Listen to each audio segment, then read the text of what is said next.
BBC Nepali सेवाको साँझ पखबाट विनिता दाहालको नमस्कार।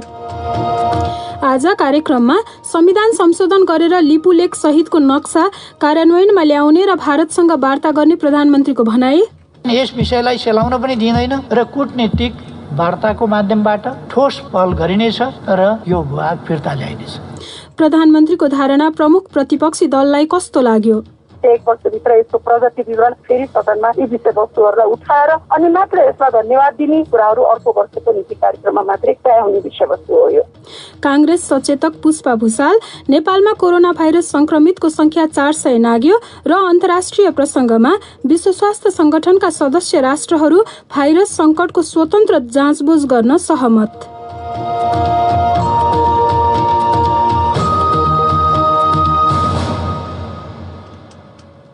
तर सुरुमा आजका प्रमुख विश्व समाचार। प्रदीप बस्यालबाट समाचार सुन्नुहोस्। विश्व स्वास्थ्य संगठन WHO का सदस्य राष्ट्रहरू कोरोना भाइरस संकटको एउटा स्वतन्त्र समीक्षा गर्नका लागि सहमत भएका छन्।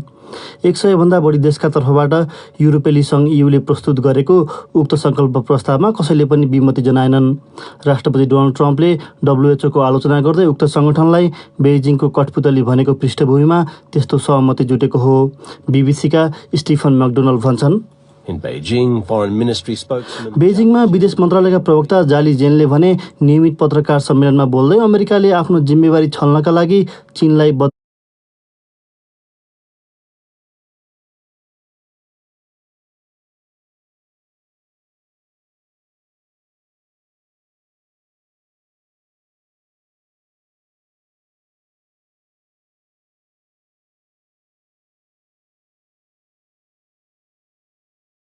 नाम गर्न खोजेको बताएका छन्। बीबीसीका बेइजिङ स्थित संवाददाताको भनाई। WHO चीनलाई उत्तरदायी बनाउन असफल भएको भन्दै ट्रम्पले 30 दिनभित्र उक्त संगठनले उनकै शब्दमा उल्लेख्य सुधारहरू नगरे सो संस्थामा रहेको अमेरिकी सदस्यता समेत गुमाउनु पर्ने चेतावनी दिएका छन्। उनले WHO चीनबाट स्वतन्त्र भएको नदेखिएको बताएका थिए।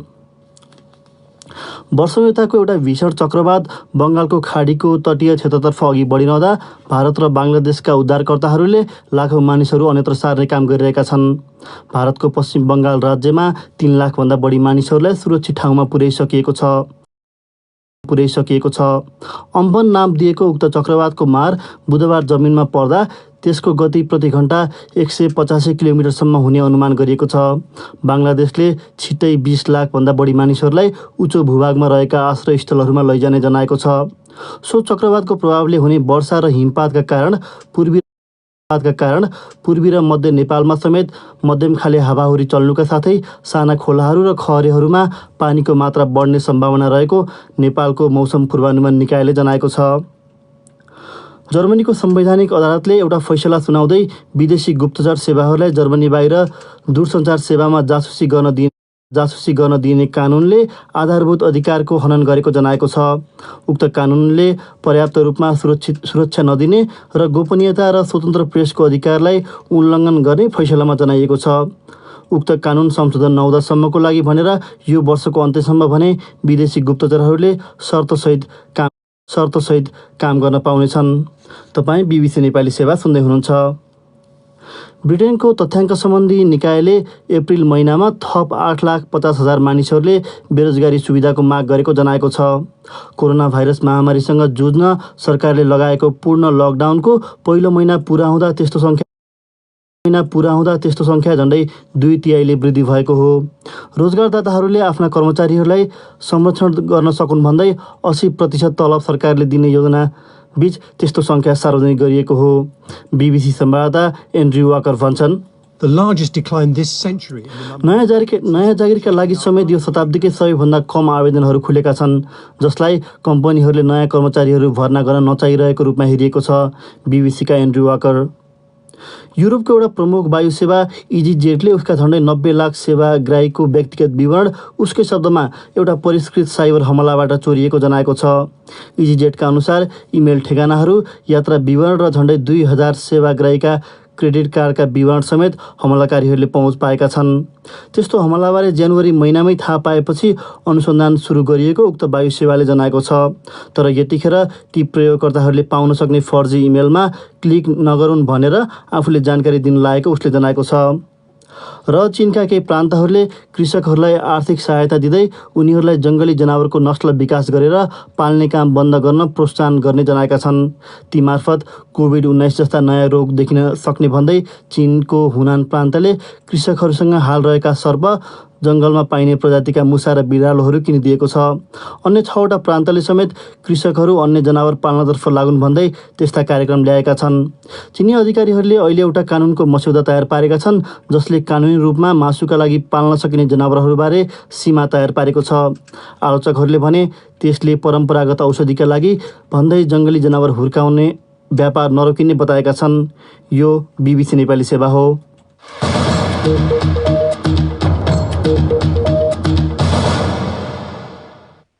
साँझपखमा यहाँलाई पुनः स्वागत छ। सरकारले नेपालको नयाँ नक्सा जारी गरेको भोलिपल्ट प्रधानमन्त्री केपी शर्मा ओलीले अतिक्रमित कालापानी, लिपुलेक र लिम्पियाधुरा क्षेत्रलाई फिर्ता गराउन भारतसँग अझ थप प्रष्टताका साथ वार्ता गर्ने बताएका छन्।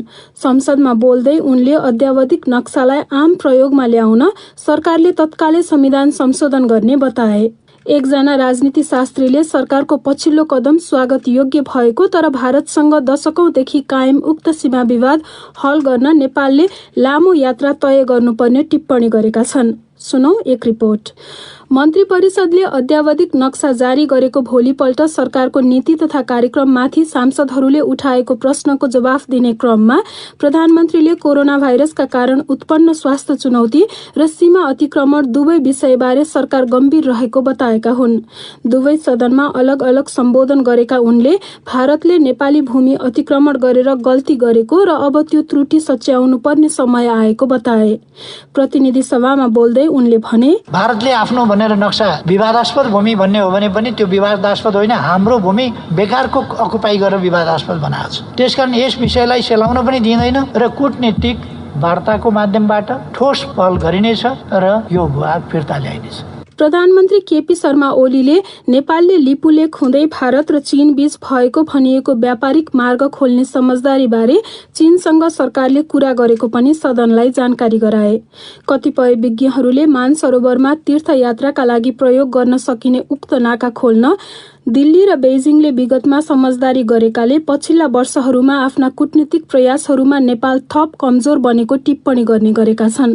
तर ओलीले संसदमा चीनले सीमा वा त्रिदेशीय बिन्दु पहिचानको विषयलाई भारतसँग भएको उसको समझदारीसँग नजोडेको उल्लेख गरे। चीन सरकारका अधिकारीले यस सम्बन्धमा परम्परागत तीर्थ यात्राको सन्दर्भमा र परम्परागत ट्रेड रुटको सम्बन्धमा मात्रै कुरा गरिएको, यसले सीमा सम्बन्धी प्रश्नमा कुनै असर गर्दैन र यो सीमासँग सम्बन्धित छैन भन्ने कुरा चाहिँ नि चीनले हामीलाई स्पष्ट पारेको छ र यो कुरा चीनले हामीलाई बताए अनुसार भारतलाई पनि जानकारी गराएको छ। लिपुलेक जोड्ने सडकको उद्घाटन भारतका रक्षा मन्त्रीले गरेपछि नेपालमा सडकदेखि सदनसम्म चर्को विरोध भयो।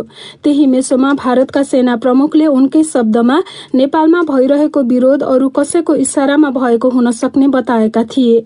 प्रधानमन्त्रीले सदनमा नेपाल आकारमा भारत र चीन भन्दा सानो भए पनि बराबर रूपमा सार्वभौम सत्ता सम्पन्न भएको उल्लेख गर्दै कसैको उक्साहटमा परेको भन्नु अपमानजनक हुने धारणा राखेका थिए। नेपाल, भारत र चीनको त्रिदेशीय सीमा क्षेत्र आसपासको भूगोल जोडिएको सीमा विवादबारे सरकारले गरेको पछिल्लो पहल सकारात्मक भएको राजनीति शास्त्री कृष्ण पोखरेल बताउँछन्। कसैले त यो कुरालाई सुरुवात गर्नु पर्थ्यो, उहाँले गर्नुभयो। अब प्रश्न खालि के हो भने यो सही हो होइन भन्ने कुरा त अब यसले भारतलाई वार्तामा बस्नका लागि भारत सहमत हुने अवस्था सिर्जना गर्नु पर्यो। नत्र त आफै सहमत भएको कुराबाट पनि भारत पछाडि हटेको उदाहरण छ। प्रधानमन्त्रीले चाहिँ विक्रम सम्वत 2018 सालसम्म कालापानी, लिपुलेक र लिम्पियाधुरा क्षेत्रमा नेपालले जनगणना गर्ने र तिरो उठाउने काम गरेको प्रमाण रहेको संसदलाई बताए। त्यसबाहेक उनले सन् 1962 भारत चीन युद्धसँगै कालापानीमा भारतीय फौज बसेपछि नेपाललाई त्यस क्षेत्रमा जानबाट वञ्चित गरिएको उनको भनाइ थियो। ती भूमि फिर्ता ल्याएरै छाड्ने बताइरहँदा प्रधानमन्त्रीले महाशक्ति राष्ट्र अमेरिका जोडिएको नेपाललाई अमेरिकाले झण्डै 60 अर्ब रुपैयाँ उपलब्ध गराउने बाचा गरेको मिलेनियम च्यालेन्ज कर्पोरेसन MCC सम्झौताबारे संसदमा छलफल हुनुपर्ने पनि बताएका थिए। यसै सन्दर्भमा हामीले प्रमुख प्रतिपक्षी दल नेपाली कांग्रेसकी सचेतक पुष्पा भुसाललाई केही बेर अघि सम्पर्क गरी सुरुमा सोधेका छौं। नीति तथा कार्यक्रम र त्यसमा उठेका प्रश्नबारे प्रधानमन्त्रीको जवाफ कस्तो लाग्यो? आजको जुन सम्बोधनबाट हामी किन निराश भएका छौँ भने भ्रष्टाचारलाई उहाँले अहिले पनि ढाकछोप गर्ने कुराहरू प्रष्ट रूपबाट उहाँले गर्नुभयो र जुन अहिले यो कोरोना भाइरस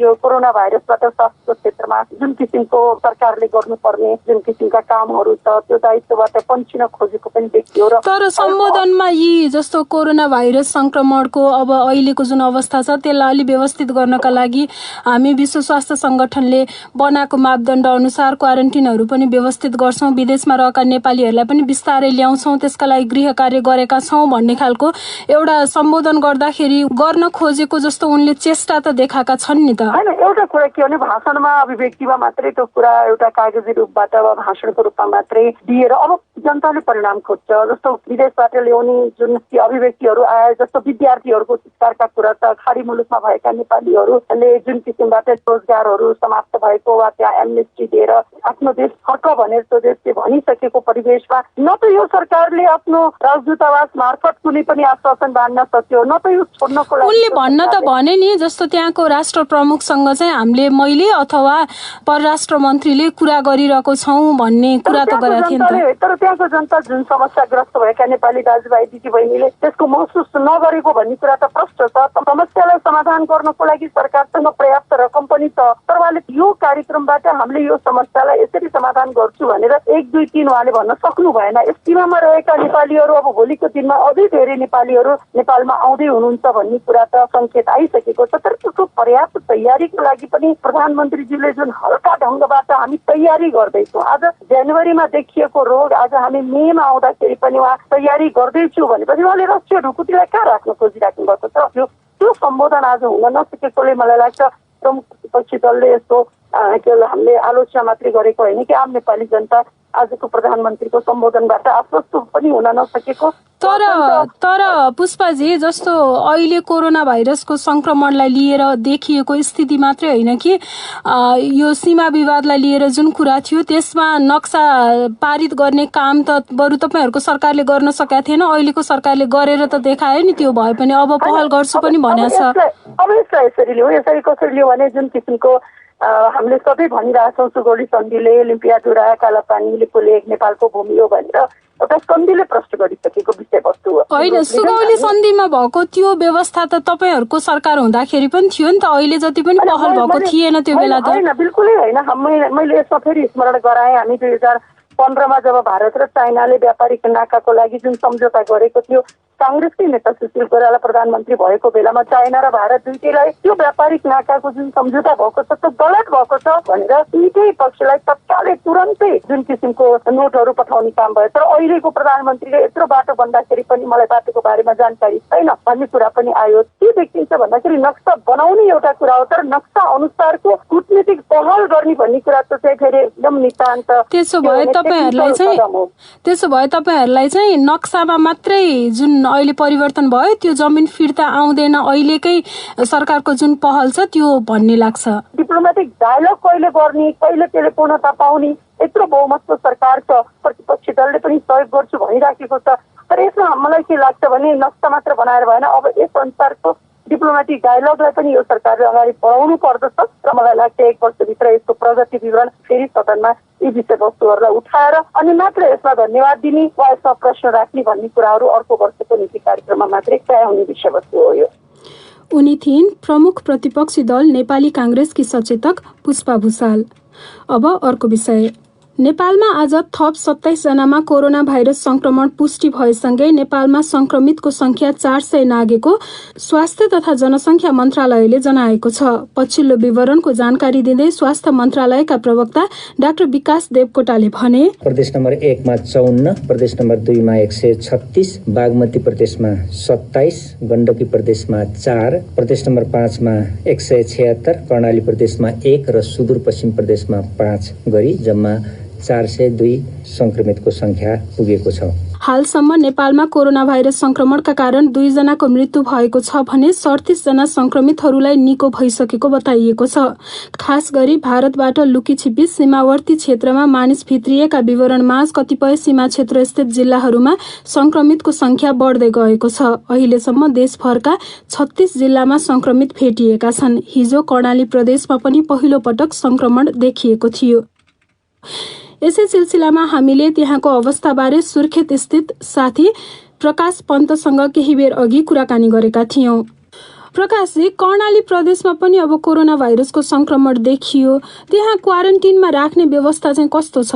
प्रदेश सरकारले पनि अब क्वारेन्टाइनमा राख्ने र अहिले जस्तो अब करिब 10,000 जना मान्छेहरूलाई एकैचोटि क्वारेन्टाइनमा राख्ने व्यवस्था यहाँ गरिएको अवस्था छ र अहिलेसम्म करिब 540वटा आइसोलेसन बेडहरू छन् र 22वटा आइसियुहरू रहेको बताइएको छ र 263वटा क्वारेन्टिनहरू यहाँ छन् र ती क्वारेन्टिनहरूमा करिब 10,000 मान्छेहरूलाई राख्न सक्ने एकैचोटि त्यहाँ व्यवस्था गरिएको छ। अनि परीक्षण चाहिँ कति बढाइँदैछ? अब देखिएपछि त यता अरू क्षेत्रको हेर्दाखेरि पनि परीक्षण जति बढाए संक्रमितको संख्या बढिरहेको देखिएको छ।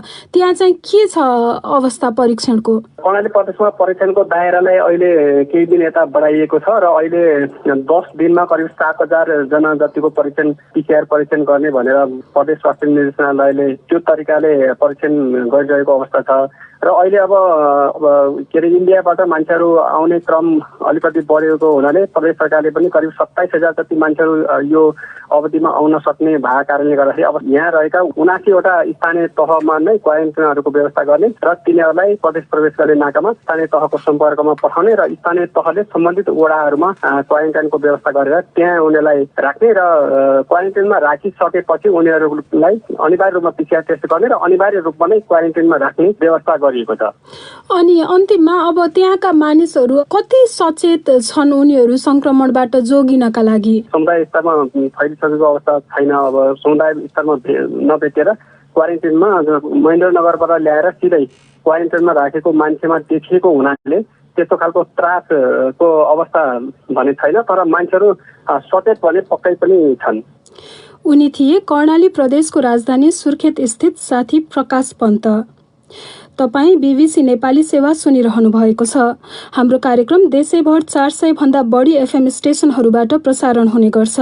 अहिले संसारभरि नै कोरोना भाइरस र कोभिड-19 रोगको महामारी भएकोले हामीले कार्यक्रममा पनि त्यसै सन्दर्भका सामग्रीहरू धेरै प्रस्तुत गर्ने गरेका छौं। रेडियोका अतिरिक्त बीबीसी नेपाली सेवाको वेबसाइट bbcnepali.com मा पनि हामीले कोरोना भाइरस प्रकोपका बारे ताजा र उपयोगी विवरण तथा जानकारीहरू नियमित प्रस्तुत गर्ने गरेका छौं। कृपया ती सामग्रीहरू हेर्ने गर्नुहोला। बीबीसी नेपाली सेवाको फेसबुक पेज मार्फत पनि तपाई हाम्रा सामग्रीहरू हेर्न सक्नुहुन्छ। अब पालो श्रोता प्रतिक्रियाको। प्रस्तुतिमा मलाई साथ दिँदैछन् साथी प्रदीप बस्याल। मन्त्री परिषदले सोमबार लिम्पियाधुरासम्म समेटिएको नेपालको आधिकारिक नक्सा स्वीकृत गरेको थियो। मंगलबार संसदमा प्रधानमन्त्रीले त्यसलाई भारतले अतिक्रमण गरेका नेपाली भूमि फर्काउने प्रयास अगाडि बढाइएको कार्य भनेका छन्। यो विवाद सुल्झाउन अब नेपालले कस्तो कदम चाल्नुपर्छ भनेर आज हामीले हाम्रो सामाजिक सञ्जाल फेसबुक र ट्विटरमा सोधेको प्रश्नमा हामीलाई थुप्रै जवाफ प्राप्त भएका छन्। तीमध्ये केहीलाई यहाँ प्रस्तुत गर्दैछौँ। ट्विटरमा रूपेश भण्डारी लेख्छन्, सरकारले यतिसम्म गरेको हिम्मत प्रशंसनीय छ। अब कूटनीतिक पहल मार्फत प्रधानमन्त्री स्तरमै वार्ता हुन जरुरी छ। सरकार अब यसको निम्ति छिट्टै संविधान संशोधन गरेर आफू तयार हुनुपर्छ। फेसबुकमा अखण्ड डोल्पालीले भने यस्तो लेखेका छन्, अब सरकारले भारत र चीनसँग वार्ता गरेर हाल उनीहरूले प्रयोग गरेको र हाम्रो नक्सामा भएको भूमि फिर्ता ल्याउनुपर्छ र फेरि यसरी भूमि नमिचियोस् भनेर हाल भारतले मिचेका सम्पूर्ण भूमिबाट भारतीय सुरक्षाकर्मीलाई हटाउनुपर्छ। यदि सौहार्दपूर्ण वातावरणमा भारतले वार्ता र संवाद गर्न नमानेमा अन्तर्राष्ट्रिय मञ्चमा समेत जान तयार हुनुपर्छ। फेसबुकमै गंगा छेत्रीले लेखेकी छन्, नक्सा छापेर मात्र हुँदैन, सिमानामा नेपाली सीमा स्तम्भ गाड्नु पर्यो, नेपाली सेना सीमा सुरक्षामा खटिनु पर्यो, साथै अरू ठाउँमा अतिक्रमित नेपाली भूमिलाई पनि समेट्नुपर्छ। टेकनाथ दाहालको धारणा यस्तो छ, सरकारले पहिले आफ्नो पोजिसन स्पष्ट पारेको छ, अब कूटनीतिक र राजनीतिक तहमा निरन्तर वार्ता जारी राख्नुपर्छ। यस्ता वार्ता द्विपक्षीय, त्रिपक्षीय र बहुपक्षीय हुन सक्छन्। अन्तिम विकल्प त धेरै टाढा छ, तर असम्भव छैन। ट्विटरमा मनिषा दाहालले भने यस्तो चिन्ता पोखेकी छन्। उनी लेख्छिन्, आधिकारिक नक्सा स्वीकृत गरेकोमा सबै नेपाली खुसी छौं, यसलाई पहिलो चरण मान्न सकिन्छ। कूटनीतिक पहल मार्फत प्रधानमन्त्री स्तरमै वार्ता भएको हेर्न चाहन्छौं। कोरोना भाइरसको महामारीले आक्रान्त पारिरहँदा एक अर्को देशबीच द्वन्द्व नहोस्। अब आजको एउटा अन्तर्राष्ट्रिय प्रसङ्ग। विश्व स्वास्थ्य संगठन WHO ले कोरोना भाइरस महामारीसँग जुझ्न विश्वले गरेका कामको स्वतन्त्र समीक्षा हुने बताइरहँदा अमेरिकाका राष्ट्रपति डोनाल्ड ट्रम्पले उक्त संस्थालाई अमेरिकाले दिँदै आएको आर्थिक योगदान बन्द गर्ने चेतावनी दिएका छन्। विश्व स्वास्थ्य संगठनका प्रमुखलाई ट्रम्पले लेखेको एउटा पत्रमा सो निकायले 30 दिनभित्र उनकै शब्दमा उल्लेख्य सुधारहरू गर्नुपर्ने, अन्यथा करोडौं डलर रकम र सो संस्थामा रहेको अमेरिकी सदस्यता समेत गुमाउनु पर्ने भनिएको छ। चीनले भने यस संकटलाई गलत व्यवस्थापन गरेका कारण अमेरिकाले अन्यत्र ध्यान मोड्न खोजेको आरोप लगाएको छ। बीबीसी विवरणमा आधारित रिपोर्ट सुनौ प्रदीप बस्यालबाट। विश्व स्वास्थ्य संगठन WHO का 194 सदस्य राष्ट्रहरू कोरोना भाइरस महामारीसँग जुझ्ने क्रममा विश्वले चालेका कदमको विभेदरहित, स्वतन्त्र र विस्तृत समीक्षा सहितको जाँचबुझ हुनुपर्नेमा सहमत भएका छन्। त्यसअघि अमेरिकी राष्ट्रपति डोनाल्ड ट्रम्पले उक्त संगठनका महानिर्देशक डाक्टर टेड्रोस एडहानोम गेब्रेयससलाई लेखेको पत्र आफ्नो ट्विटरमा सार्वजनिक गरेका थिए। ट्रम्पको पत्रमा संगठनले पर्याप्त कार्य नगरेकोमा आलोचना गर्दै भनिएको छ, वुहानमा गत वर्षको अन्त्यतिर भाइरस फैलिएको विश्वसनीय विवरणलाई यसले पटक पटक बेवास्ता गर्यो। ट्रम्पले संगठनले पटक पटक चीनको प्रशंसा गरेको भन्दै त्यसको लागि उनकै शब्दमा अबको बाटो चीनबाट स्वतन्त्र भएको देखाउनु भनेका छन्। यो वर्ष हुने चुनाव मार्फत राष्ट्रपतिमा पुनर्निर्वाचित हुन खोजिरहेका ट्रम्पको कोरोना भाइरस महामारीसँग जुझ्न गरिएका कामलाई लिएर आलोचना भइरहेको छ। तर उनले चीनलाई प्रकोपलाई ढाक्न खोजेको र WHO लाई बेइजिङलाई उत्तरदायी बनाउन असफल भएको आरोप लगाएका छन्। उनले WHO ले ठूलो र ठोस प्रगति देखाउन नसके अमेरिकी सहयोग नदिने अस्थायी निर्णयलाई स्थायी बनाउने र आफ्नो देशको सदस्यताबारे पुनर्विचार गर्ने बताएका छन्। ट्रम्पले उक्त राष्ट्रसङ्घीय स्वास्थ्य निकाय उनकै शब्दमा चीनको कठपुतली भएको आरोप लगाएका छन्। उता बेइजिङमा बोल्दै चिनिया विदेश मन्त्रालयका प्रवक्ता जाली जेनले ट्रम्पले आम मानिसहरूलाई झुक्क्याउने, चीनलाई बदनाम गर्ने र आफ्नै अक्षमताको आरोप अन्यत्र सार्ने प्रयास गरेको बताए। WHO को निर्णायक निकाय वर्ल्ड हेल्थ असेम्ब्लीको 2 दिने बैठक सुरु भएपछि ट्रम्पले त्यस्तो टिप्पणी गरेका हुन्। राष्ट्रपति ट्रम्पले गत महिना नै विश्व स्वास्थ्य संगठनलाई दिँदै आएको पैसा रोक्का गर्ने घोषणा गरेका थिए। अमेरिका WHO लाई धेरै पैसा दिने सबैभन्दा ठूला देशहरूमध्ये पर्दछ। गत आर्थिक वर्षमा अमेरिकाको योगदान सो संगठनले प्राप्त गर्ने रकमको 15% भन्दा केही कम थियो। बीबीसी विवरणमा आधारित उक्त रिपोर्ट प्रस्तुत गर्दै थिए साथी प्रदीप बस्याल। अब एउटा मौसम सम्बन्धी विषय। बङ्गलादेश र उत्तर पूर्वी भारतीय राज्यहरूलाई ठूलो प्रभाव पार्ने ठानिएको एउटा शक्तिशाली चक्रवातले नेपालमा पनि अप्रत्यक्ष मौसमी प्रभाव पर्ने मौसमविदहरूले बताएका छन्। उनीहरूका अनुसार बंगालको खाडीबाट उत्पन्न भएको अम्पुन नामक शक्तिशाली चक्रवातले खास गरी नेपालको पूर्वी तथा मध्य भागलाई बढी प्रभावित बनाउनेछ। सुनौ एक रिपोर्ट। अम्पुन चक्रवातका कारण नेपालको पूर्वी र मध्य भागमा मध्यमदेखि ठूलो वर्षा हुने सम्भावना रहेको मौसमविदहरूले बताएका छन्। जल तथा मौसम विज्ञान विभाग अन्तर्गतको मौसम पूर्वानुमान महाशाखाले पनि आगामी दिनदेखि 4 दिनसम्म उक्त चक्रवातका कारण नेपालको मौसम प्रभावित हुने जनाएको छ। महाशाखाकी मौसमविद गंगा नगरकोटीका अनुसार पूर्वी क्षेत्रमा पूर्ण रूपमा बदली भएर वर्षा र चट्याङको सम्भावना रहेको छ। चक्रवातको प्रभावले हुने वर्षा र हिमपातका कारण पूर्वी र मध्य नेपालका साना खाले खोलाहरू र खहरेहरूमा पानीको मात्रा बढ्ने सम्भावना रहेको जल तथा मौसम विज्ञान विभागका जलविदले बताएका छन्।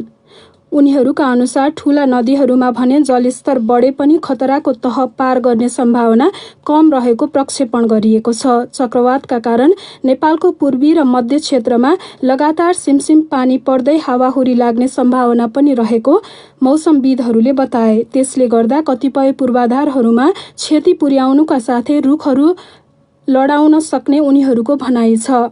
नेपालसम्म आइपुग्दा हावाको गति निकै कमजोर भए पनि त्यसले विद्युत तथा टेलिफोनका पोलहरू लडाउन सक्ने पूर्व उपमहानिर्देशक राजेन्द्र श्रेष्ठले बताए। आज मंगलबार। अब प्रस्तुत छ साप्ताहिक विकल्पको बाटो।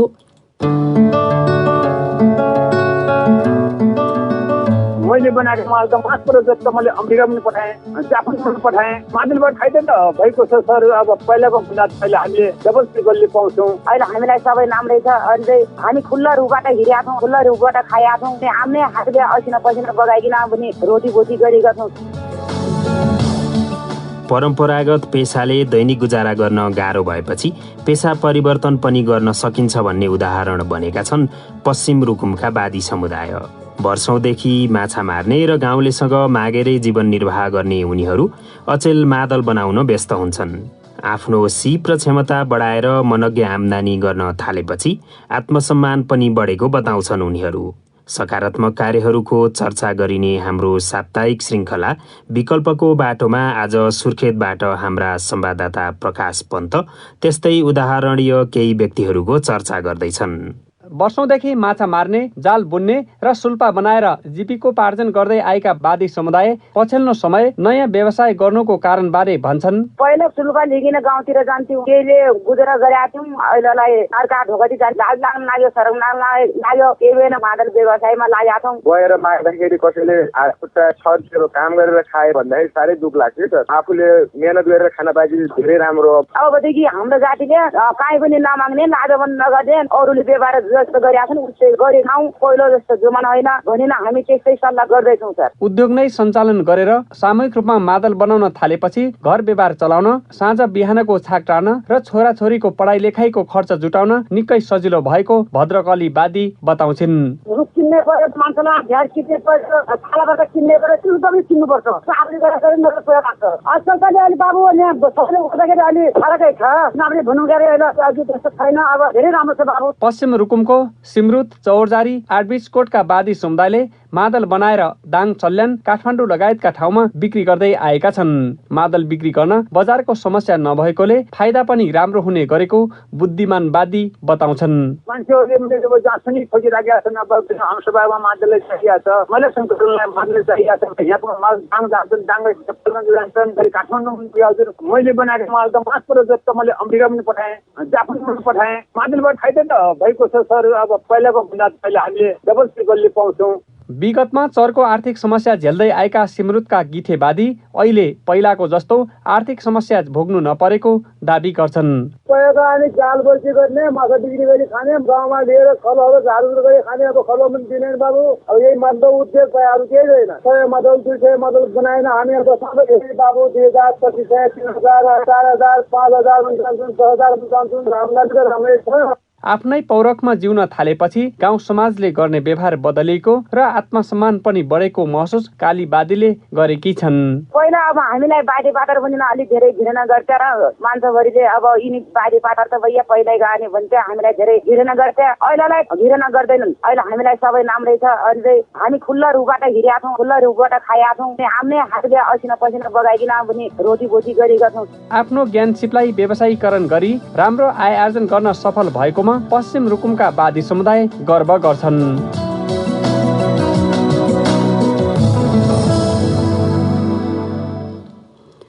सकारात्मक प्रयासहरूको चर्चा गरिने साप्ताहिक कार्यक्रम विकल्पको बाटो प्रस्तुत गर्दै थिए सुर्खेतबाट साथी प्रकाश पन्त।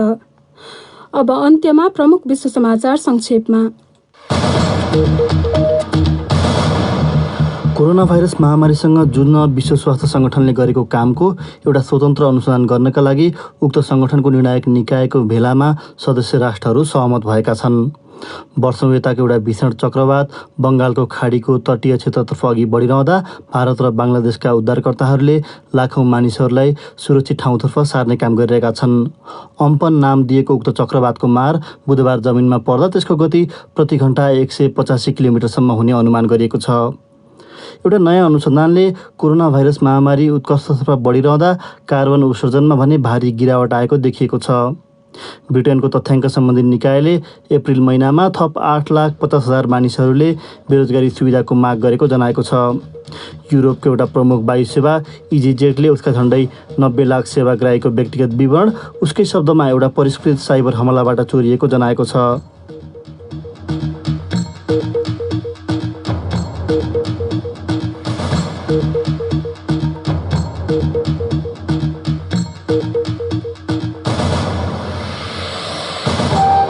हवस् त, यसका साथै बीबीसी नेपाली सेवाको साँझ पख यही सकिन्छ। हामीलाई भने भोलि बिहान 7:15 बजेसम्मका लागि बिदा दिनुहोस्। नमस्कार।